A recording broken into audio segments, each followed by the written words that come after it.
예.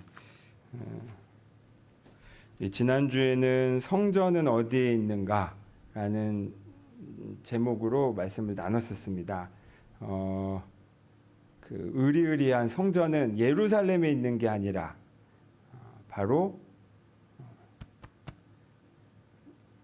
이제는 내가 성전이다.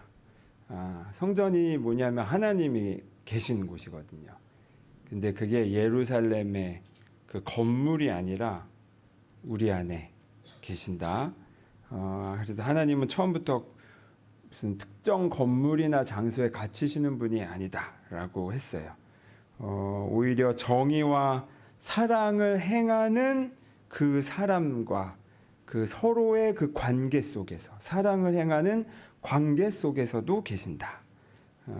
그런 얘기를 이제 고린도후서의 말씀을 통해서 나눴었습니다. 그래서 그 성전 건물을 이제 우리 한 명 한 명의 역할과 또 그 존재로 이렇게 비유해서 말씀을 드렸었죠. 이것이 그러니까 서로가 서로의 뭐 이 기초가 되고 기둥도 되고 이 벽도 되고 문도 되고 지붕도 되어주는 그런 교회, 그런 성전, 그런 관계, 바로 하나님이 거기에 계신다라고 했습니다. 오늘은 또 그거에 이어서 제가 자주 했었던 응답의 이야기로 또 나누려고 합니다. 근데 그 전에 여러분 이렇게 덥지는 않으세요? 더우세요? 앞쪽은 조금 덥고 뒤쪽은 안 더우시죠? 에어컨 가까이 있으니까. 이게 이 앞까지 오기가 좀 어렵네요.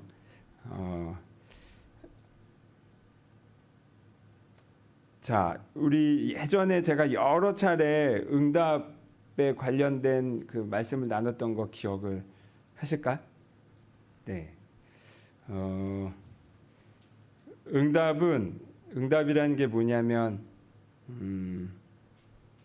그 사람이 아주 작든 크든 그가 정말 소중한 무언가를 행했다면 혹은 그 안에 그 빛나고 선한 어떤 씨앗이 보인다면 내가 그것을 귀신같이 알아내가지고 찾아내서 그걸 수면 위로 드러내서 그 당사자에게 구체적으로 알려주는 거예요. 너의 이 빛나는 면이 있어. 그리고 그 덕분에 내가 너무 이러저러한 행복과 감사를 느껴를 안 해도 되는 게 아니라 그걸 굳이 꺼내서 하는 거. 근데 제가 굳이라는 말은 사실 우리의 문화가 그런 표현하는 것에 인색해요. 그리고 정말 내 안에 이렇게 감사함이 있어도 그냥 감사하다라고 내가 느끼고 묻어두기만 하지 표현하는 것에 에이 뭐 우리끼리 뭐 다 하는데 뭐 이런 식으로 그런 표현하는 거를 이렇게 좀 남사스럽다라고 생각을 하는 면이 있어요. 그런데 이것은 사실 비극이라고 생각해요. 왜냐하면 서로를 향한 감사와 아름다움이 얼마든지 흐를 수 있는데 여러분 표현되지 않으면 상대방은 그걸 저 사람이 나에게 고마움을 느끼고 있는데 표현 안 할 뿐이구나 라고 생각하는 게 아니에요. 없구나. 내가 기여하고 있는 게 아무것도 없구나.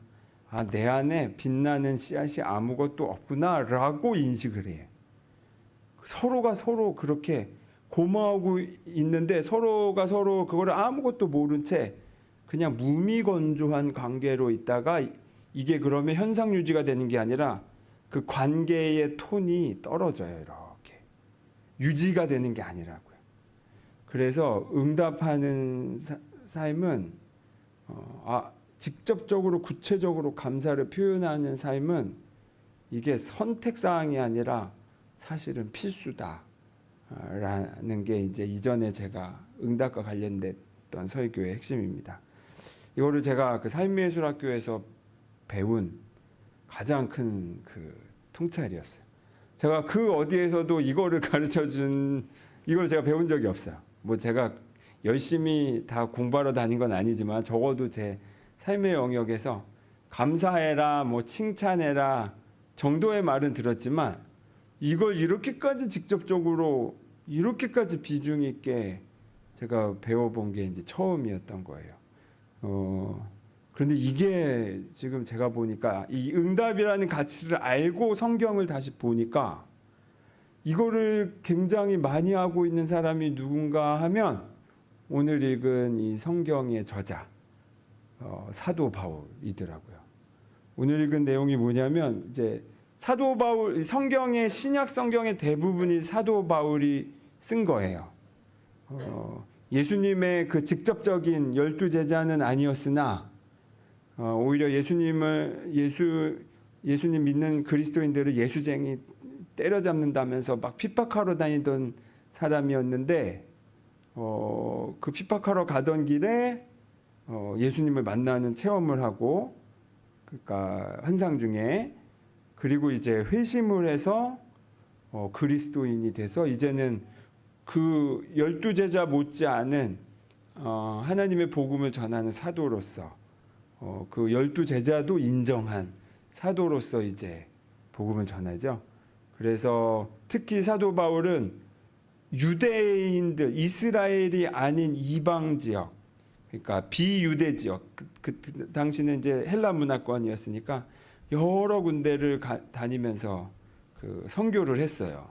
가는 곳마다 이제 교회를 세우고, 그리고 어떤 경우는 사도들이 가서 교회를 세운 게 아닌데 이미 자생적으로 그리스도인들끼리 모여 있는 곳이 있었어.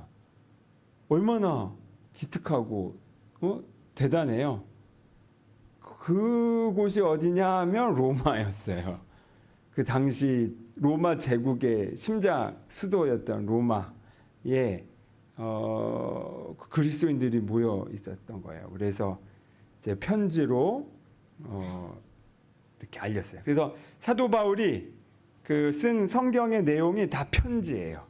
각 교회마다 내가 다 있을 수 없으니까 이제 그 교회의 그 구성원들이 있고 지도자들이 따로 있고 사도들이 이렇게 편지로 방문도 하지만 편지로 많은 가르침을 전했죠. 그런데 이 편지 사도 바울이 쓴 그 모든 편지의 시작이 항상 그 하나님께 대한 그 감사와 함께 그 교회 사람들에 대한 감사 내용이 여기저기에 있어요. 그거를 아주 고집스럽게 표현을 해요.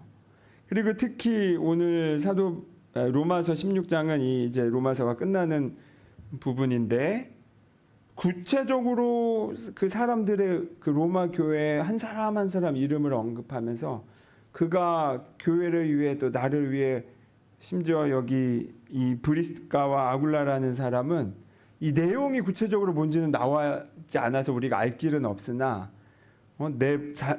나를 위해 사도 바울을 위해 목숨까지도 내놓았다라고 표현했을 만큼 그 어떤 일이 있었나 봐요. 바울이 그것에 대해서 감사를 콕 집어서 표현을 하고 있어요. 그 앞뒤로 지금 계속 나와요. 이 소중한 사람들의 이름들을 쭉 나열을 해요. 이게 바로 사도 바울이 감사를 넘어서 뭉뚱그려 감사하는 걸 넘어서 구체적으로 한 명 한 명 감사를 전하고 있고 그것을 저는 응답한다라고 그 용어를 지금 새롭게 쓰는 겁니다.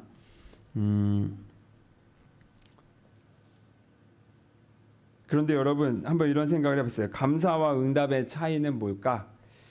감사는 좀 더 이렇게 넓은 범위라고 할 수 있어요. 두루 모두에게 나누는 것이라고도 할 수 있어요. 비유하자면 그냥 통유리창을 통해서 햇볕이 그냥 전체적으로 쏟아져 들어오는 그런 느낌이라면 응답은 감사가 좀 범위가 큰 거죠. 그 응답도 감사 중에 하나인데 특히 응답은 비유하자면 통유리창으로 햇볕이 전체적으로 고루 들어온다기보다 돋보기로 햇볕을 비치면 어떻게 되나요? 딱 이렇게 초점화돼 가지고 굉장히 강한 열을 불러일으키잖아요. 굉장히 강한 에너지를 거기에 집중시켜요. 그러니까 응답은 그 당사자, 그 어떤 선한 영향력을 끼친 그 당사자, 혹은 어떤 빛을 비춘 그 당사자, 혹은 그 어떤 선한 성품을 계속 놓치지 않고 품고 있는 그 당사자에게 그것을 직접 표현하는 거예요. 그러니까 정말 그 사람에게 잠깐 남아 보세요. 좀 여기 좀 와 보세요. 잠깐 좀 앉아 보세요. 하고 내가 이제 할 말이 있어. 당신에게. 당신이 나에게 한 지난번에 내가 마음이 힘들었을 때 정말 이렇게 굉장히 어찌할 바 몰랐는데 그런 나를 읽었는지 잠깐 나에게 와서 내 등을 이렇게 한번 쓰다듬어 주고 가셨죠. 제가 그때 그 어떤 100마디 말보다 그 순간 제가 정말 큰 위로를 받았어요. 그리고 저에게 그런 큰 위로를 주신 것에 대해서 제가 꼭 감사를 드리고 싶었어요. 라고 이 표현을, 이 사소한 거, 그냥 등 한번 쓱 쓰다듬은 거 하나 가지고 도 그에게 정확하게 표현하는 거. 이런 게 응답이라는 거죠. 근데 여러분, 이 응답이라는 게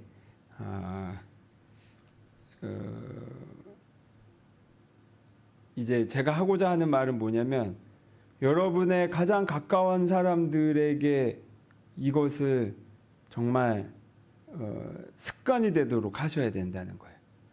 가족은 물론이고 우리 교회에서도 또 직장에서도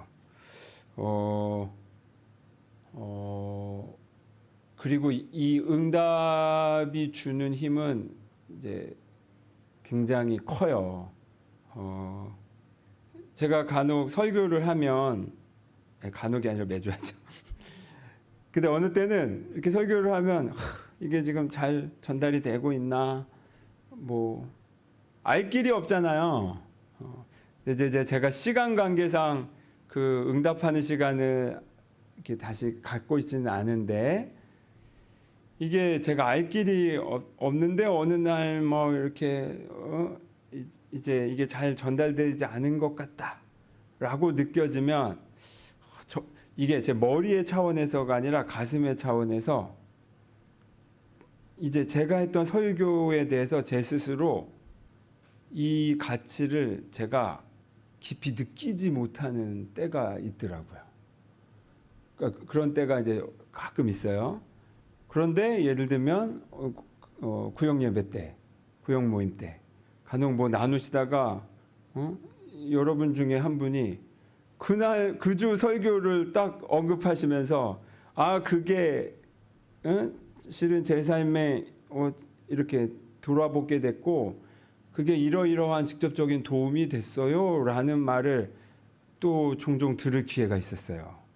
제가 굉장히 설교를 죽순 것 같은데 라고 생각했는데 이제 너무나 도움이 됐어요 라는 응답을 딱 들었을 때 제가 어떤 경험을 하냐면, 제 마음에서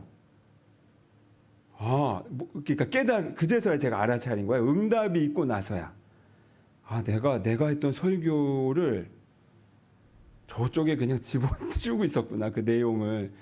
이거의 가치를 내 스스로도 내가 준비해서 내가 설교한 건데 내 스스로 저쪽 구석탱이에 박아놓고 있었구나. 그분이 설교에게 응답을 해주신 거를 통해서 그 가치가 제 자신이 다시 인지가 되는 거예요.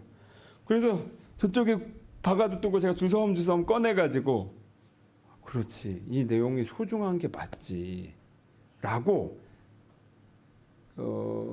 그 메시지를 다시 제가 배워요.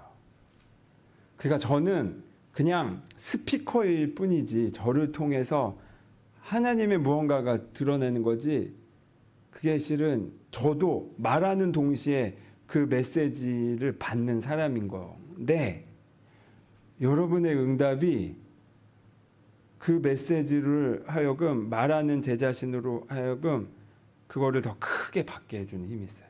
그러면 이 설교자는 어떻게 되겠습니까? 그 다음번 설교를 더 큰 에너지로 발산할 수 있게 돼요. 여러분 가까이 있는 사람들에게 응답을 할 때 그 사람이 아마 익숙하지 않을 때는 갑자기 나한테 왜 이러지? 라고 응답 받는 것도 어색해. 응답하는 것도 어색하지만 응답을 받는 것도 어색해. 근데 이것도 정말 감사하게 받아 보실 필요가 있어요. 그리고 그것에 대해서 그 다음에 더 크게 하게 되죠. 특히 아이들이 그렇잖아요. 뭐 쓰레기 하나 버린 것에 대해서 그것에 대해서 네가 엄마를 얼마나 많이 도와줬냐 뭐 이런 얘기하면 이제 을쓱해가지고 그 다음부터 쓰레기도 만들어서 갖다가 멀쩡한 것도 버릴 정도로 행동이 그렇게 된다고요. 응답은 사람을 그의 선한 면을 증폭시키는 힘이 있어요. 이거는 마법 같은 일이에요. 마법 같은 일. 자, 그런데 문제가 있죠. 저 원수 같은 인간한테서 무슨 선한 게 있다고. 특히 내가 자주 보는 사람이 내 인생에 태클을 거는 원수처럼 느껴질 때 이때 어떻게 합니까? 이때 제가 예전에 그 이재영님 그 삶의예술학교의 그 전 대표이셨던 분의 말씀을 인용해서 전한 적이 있었어요. 설교 때. 그 어떤 사람도 100% 선하거나 100% 악한 면만 있지 않아요. 내 눈에 보이지 않고 그거를 볼 기회가 없었을 뿐이지, 예를 들면 직장에서 아주 꼴 보기 싫은 직장 동료도 집에 돌아가서는 그 누군가의 아빠고 엄마고 사랑받는 자녀이기도 해요. 그도 누군가에게는 둘도 없는 소중한 친구로서의 누군가를 지지해주는 역할을 하고 있어요. 이거를 우리 눈에 보이지 않는다고 해서 없다라고 생각하지 마시고, 다만 내가 못 알아차렸을 뿐을 전제하는 게 중요해요. 내가 그러니까 보는 게 전부가 아니다라는 거를 기억하고 그에게서 아주 작은 거라도 찾아내는 겁니다. 정말 할 얘기가 없으면 그냥 오늘 그냥 옷 색깔이 어울리는군, 그냥 이런 말이라도 일단 찾아내. 그리고 이건 약간 훈련이 필요해. 훈련이라는 건 뭐냐면 반복과 잘 안 되더라도 한번 해보는 거, 저항을 뚫고 해보는 거, 어색함을 뚫고 해보는 거가 중요해요. 그리고 이거는 그 재영님이 그런 식으로 표현하셨어요. 그 사람에게는 여러 문이 있다. 그 사람 안에는 선한 면이 있고 악한 면이 있고, 또 잘 드러나지 않지만 어떤 특정 상황에 빛을 발할 만한 아직은 발화되지 않은 씨앗 같은 면이 있고, 여러 가지 문이 있는데 그가 어떤 존재인지는 내가 그의 여러 문 중에 어떤 문을 열고 들어가냐에 결정돼 있다라는 거예요. 그러니까 여러 가지 나에겐 선한 면, 악한 면이 있는데 내가 그 사람의 악한 면만 보고 계속 그것에 대해서 실은 내가 이미 응답하고 있죠. 쟤는 나쁜 놈이야. 쟤는 하는 게 다 저렇지 뭐. 이걸 표현하든 아니면 눈빛으로 그렇게 경멸하는 듯이 바라보든 그 다 응답인 거예요. 그러면 그 사람은 그 문이 열려가지고 그런 식의 행동을 계속 하게 돼 있어요. 그런데 그의 여러 면 중에 그의 선한 면의 문을 내가 기어코 봐주고서 그 문을 열어주고 너에게 이런 면이 있어를 계속 알려주면 그는 적어도 내 앞에서 그 열린 문으로 자신을 드러내게 돼 있고, 그게 나한테만 그렇게 되지 않고 그 한 번 열린 문은 그 옆에 있는 모든 사람들에게도 영향을 주게 돼 있어요. 정도의 차이와 그 시간의 차이일 뿐 반드시 그렇게 되어 있다. 그 대표적인 예가 성경에 나오는 삭개오라는 사람. 동네에서 죄인으로 소문난 사람인데, 그래서 다들 왕따 시키는데 예수님이 다짜고짜 너네 집 가서 밥 먹자라는 말에 갑자기 사람이 변하잖아요. 자신의 재산을 다 기부해버린, 누가 시키지도 않았는데. 그렇다는 거죠. 그래서 여러분, 이렇게 처음에는 이게 연습이 잘 안 되더라도 꼭 그러니까 익숙하지 않더라도 연습을 해보기. 이것을 여러분에게 꼭 권해드립니다. 그리고 저는 그 사도 바울이 그 여러 교회들을 이렇게 복음을 전하고 어떤 면에서 이제 그 목회를 한 거죠. 관리를 함에 있어서 사도 바울이 부재하는 경우가 더 많잖아요. 그러면 그 교회가 유지될 수 있는 가장 큰 힘은 무엇이었을까? 저는 바로 서로가 서로에게 응답하는 힘 아니었을까 생각이 들어요. 그리고 사도 바울은 편지로 계속 그거를 자극한 거죠. 당신이 얼마나 지금 소중한 일을 하고 있는지, 그게 결코 작은 일이 아니라는 것을 편지로 계속 일깨워 준 거예요. 그리고 그렇게 내 안에 응답을 받아본 사람은 응답하게 돼 있죠. 서로에게. 저는 이것이 튼튼한 교회 공동체의 제일 중요한 면이라고 생각해요. 우리 교회 안에서도 어떻게 서로가 서로에게 100% 마음에 들겠어요. 저 같은 경우는 구멍이 많은 사람이에요. 뭐 자꾸 실수하고 빠뜨리고 뭐 그냥 미루고. 제가 이렇게 여러분 그럼에도 사랑을 받으며 목회하는 건 여러분이 저에게 보내주시는 응답 때문 아니겠습니까? 그리고 우리 교회가 여기까지 온 것도 물론 고쳐야 될 점도 교회에 있고 여러 가지 보완해야 될 점도 많죠. 그리고 그것만 말하는 사람들이 있어요. 그 말은 틀린 말은 아니야. 옳은 말이야. 하지만 변화시키지는 못해요. 이걸 기억하셔야 돼요. 진짜 변화는 옳은 말로만은 변화되지 않아요. 서로를 향한 응답하는, 서로의 아름다움을 발견해주고 그거를 기어코 표현해서 그가 본인의 아름다움을 스스로 깨달을 수 있고 증폭할 수 있게끔 응답하는 그 힘과 관계가 되어 있을 때 굳이 고쳐야 되는 점에 대해서 많은 말을 할 필요도 없어. 많은 경우는 저절로 그게 제자리를 찾아가고 또 굳이 그걸 표현하더라도 서로를 향한 신뢰관계 안에서 감사히 그 비판의 말도 받아들여서 그게 여러 말 할 필요 없이 자연스럽게 제자리를 찾아갈 수 있어요. 응답하는 관계가 전제가 되어 있을 때 비판조차도 감사히 받아들일 수 있다는 거예요. 여러분, 서로가 서로에게 지금 한번 떠오르는 응답이 뭐가 있을까 생각해 보세요.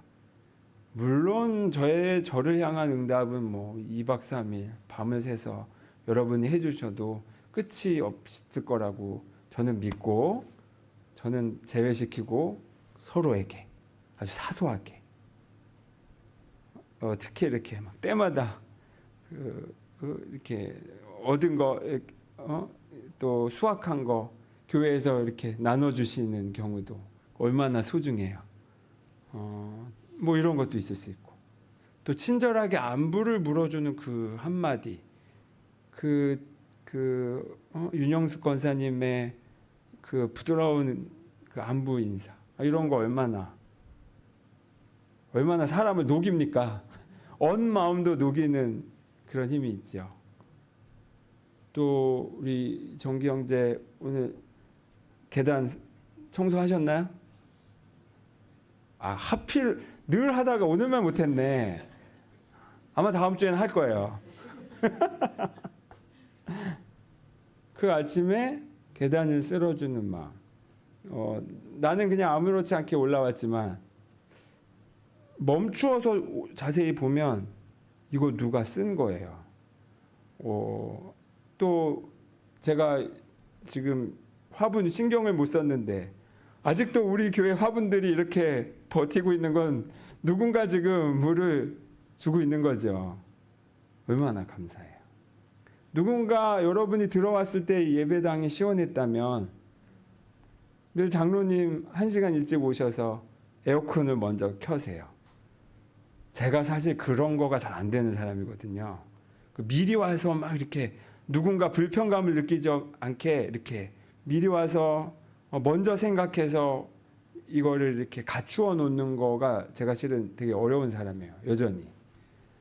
그런데 이제 목사로서 제가 이게 책임을 져야 되다 보니 이렇게 신경 쓰다 보면 그제서야 보이는 거예요. 아, 그동안 많은 성도님들이 보이지 않게 이런 일들을 해오셨구나.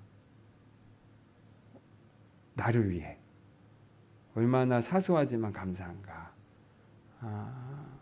이런 거. 여러분 오늘 나가시는 길에 좀 쑥스러우실 수 있지만 그냥 은근슬쩍 이거 고마웠어. 그냥 한번 옆구리 툭 치고 무심한 듯이라도 한번 응답해 보고 가보시기를 권합니다. 여러분 그렇다고 해서 이 응답이라는 것이 내 인정욕을 채우기 위해 그런 차원이 아니에요. 인정욕은 내 결핍감을 채우기 위해 막 누군가의 인정을 받으려고 하는 거지만 이 응답하는 관계라는 건 그게 아니라 그 너머예요. 저 사람은 가만히 있는 게 아니에요. 지금 하나님의 무언가가 지금 저기 앉아 계시는 건 거예요.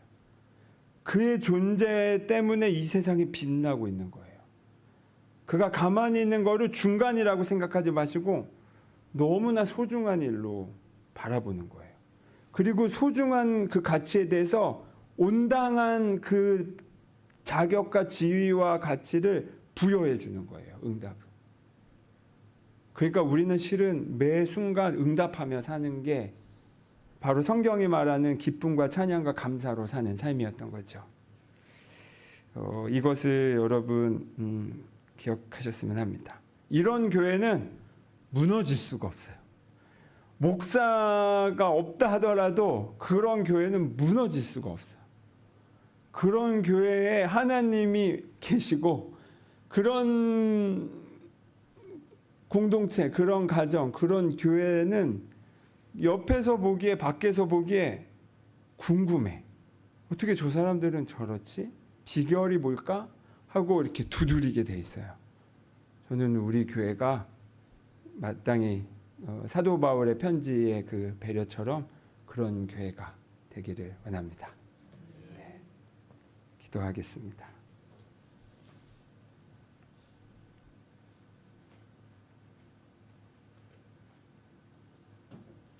주님,